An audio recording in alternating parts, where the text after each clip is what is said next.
Hello, this is Stampy Longnose, and welcome to a quick countdown of my top 5 favourite games on the iPhone. I want to quickly point out that I've only just got my iPhone, but it's basically the only gaming device which I've been playing whatsoever. So I'm basically going to give you my first impressions of what I think my 5 favourite games so far are, and hopefully this list can help you out if you've recently just got an iPhone, maybe for Christmas. 5 good games which you can check out straight away.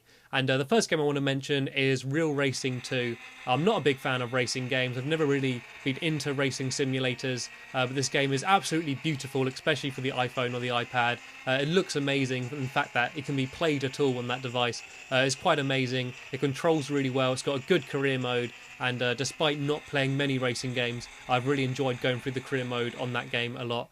And at number 4, I got Scribblenauts Remix, which is a game which I always wanted to check out on the DS, but never got a chance to because I don't own a DS. And it's basically a puzzle game in which you can make any object just appear next to you in the game mode. So you can literally type in fridge, and a fridge would appear next to you, type in chicken, and a chicken would appear next to you. And so you can basically use whatever object you can think up and just make it appear in the world. There's obviously a few restrictions, like you can't make anything rude or like alcohol or anything appear, but apart from that, they've got pretty much anything that you could think up with, and it is just quite fun just typing in random objects to see what appears and what happens when you mix certain animals together and things. So I've had a lot of fun doing that. It's also, if you got the iPhone 4S, you can use your voice to make objects appear. So instead of having to type it out, you can just say whatever object you want. You could type in, just say kettle, and then a kettle will appear next to you. And that's actually quite useful if, like me, you're not very good at spelling. You can just make some objects appear which you otherwise wouldn't be able to spell. The only problem with the game is I think it's a bit of a shortened down version of the DS one. So there's not a huge amount of levels, but the levels in there are great fun, and it's only 69p, so it's definitely got to be worth the price, or 99 cents.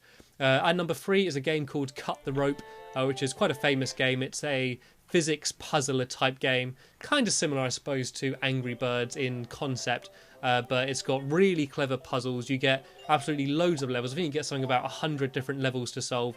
They're very well thought out and well designed puzzles. In essence, like, the main thing is cutting ropes in order to make things swings, but there's so many different aspects to it. In terms, you're basically trying to get some candy to a weird froggy monster thing, and you basically got to make it so the candy swings around, bounces off things. You've got to blow it with fans. It can use momentum to go in one area and come out somewhere else, and it's basically just how cleverly the levels are designed which makes this game so good. There's an extra challenge of trying to get 3 stars on every single level, something which I'm quite proud I've done so far, and that's what the game really does well. It makes you feel proud of yourself when you finish a level. It's got a brilliant sense of achievement. When you finally see that candy go into the cute thingy's mouth, it is such a rewarding feeling and makes you kind of want to keep playing again and again and again, and that's why I've given it the number 3 spot. Number 2 is a very simple game called Tiny Wings, which I kind of brought out of a whim.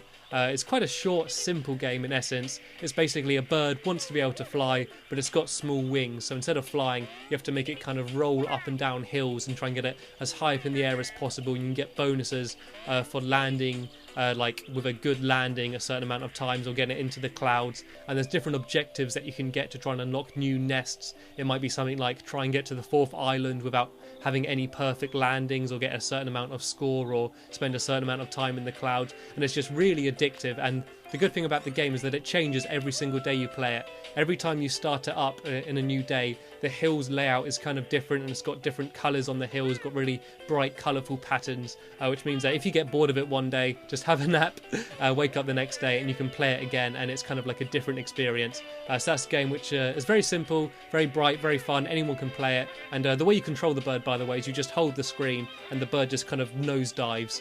And that's all you got to do. You just got to press the screen at the right time. But it's an amazing, addictive game. It's probably the game out of all of the other games which I've spent the most time in. And at number 1 is a game called Super Brothers Sword and Sorcery EP, which is a bit of a long-winded name, but it's an absolutely amazing game. Once again, it's quite a famous game. I'm sure quite a lot of you who own iPads and iPhones have played that game. And it's absolutely beautiful to look at. It's kind of quite a pixelated style, but that's obviously intentional. But the real star of the show is the music.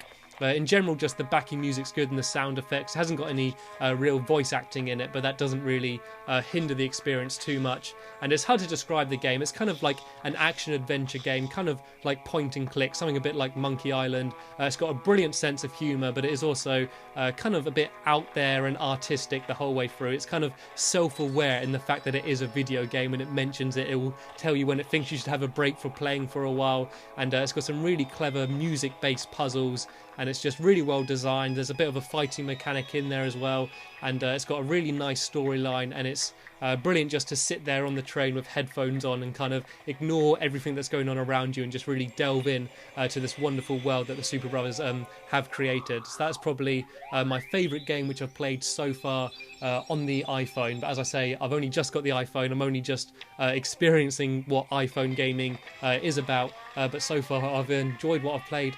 And I also want to urge you to share all of your favourite games on the iPhone, basically, so this can be a hub for anyone who has just got an iPhone for Christmas or is just looking for something new. Share what all your favourite games are in the comments below, and hopefully I can find out some new games which I can have a look at and maybe do some videos about in the future. But also, of course, anyone else, this is a good place to find out new games. And sorry for not including Angry Birds or Infinity Blade 2. I'm not actually a fan of Angry Birds. It was the first game I downloaded it, and yeah, it didn't really interest me. I got a bit bored of it, and I'm yet to download Infinity Blade. I'm sorry, it was just like a little bit expensive at the moment, and I've got so many other games that I'm playing. It didn't seem worth buying quite yet.